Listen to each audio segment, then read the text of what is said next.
Sini. Kalau kalian nggak suka, kalian lapor polisi. Negara kita negara hukum. Kalau kalian merasa benar, ya, jangan ini hargain orang kerja. Ya. Ya, di sini lahan orang pribadi, lahan pribadi orang. Ya.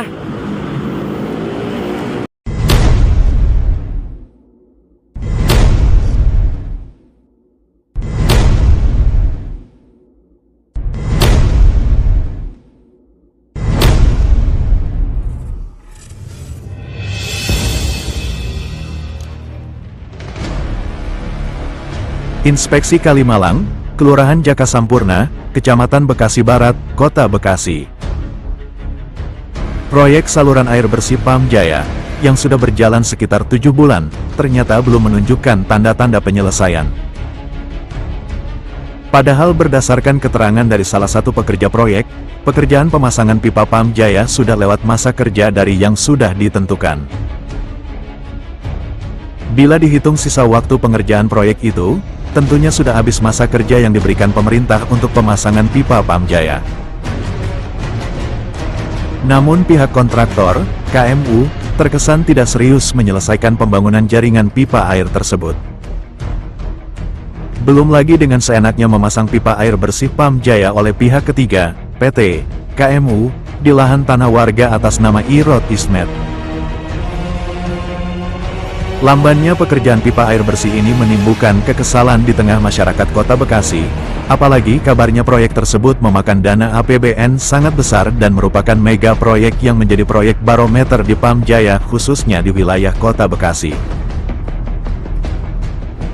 Menurut informasi yang dihimpun awak media, uang ganti rugi lahan yang digali oleh PT KMU untuk pengerjaan proyek itu telah cair dan diterima oleh orang lain yang bukan pemilik sah lahan tersebut yang merasa dirugikan.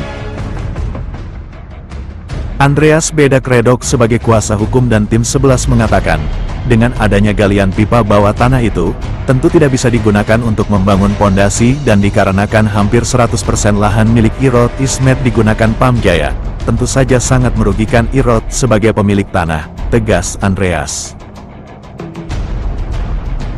Irot Ismet pemilik tanah juga menegaskan, saya tidak bisa menggunakan lahan saya lagi karena sudah ada galian begitu besar, dan saya minta KMU ganti rugi atas tanah saya yang sudah dirusak, dan saya dibantu tim 11 ABK dan partners untuk mengurusi permasalahan tanah tersebut, dan sampai saat ini sudah diproses untuk dibuatkan SHM atas tanah saya. Pokoknya setelah SHM itu jadi saya minta Pam Jaya, PT KMU memindahkan pipa atau benda apapun yang mereka pasang di lahan saya dan saya minta dikembalikan seperti semula, tegas Irot. Di sisi sudut pandang lain, Suryono atau yang biasa disebut Ketua Aing menegaskan, pada intinya saya membantu orang yang sudah teraniaya oleh perbuatan orang tak bertanggung jawab. Hak kepemilikan lahan harus dikembalikan kepada yang berhak. Alhamdulillah, atas kerjasama yang baik dengan tim 11, kasus lahan milik Irot Ismet dapat terselesaikan. Semoga keberhasilan ini menjadi momentum awal untuk memberantas mafia tanah yang selama ini banyak merugikan masyarakat, tegas Ketua Aing. Lahan yang dipersoalkan ini diketahui berada di lokasi strategis dan memiliki nilai jual tinggi. Kondisi ini menjadi salah satu alasan mengapa pihak-pihak tertentu mencoba mengklaim kepemilikan tanpa dasar hukum yang sah. Sampai berita ini dinaikkan masih belum ada kejelasan dan etika baik dari pihak Pam Jaya atau kontraktor, KMU, untuk penyelesaiannya. Dari Inspeksi Kalimalang, Jaka Sampurna, Bekasi Barat, Kota Bekasi, tim investigasi melaporkan.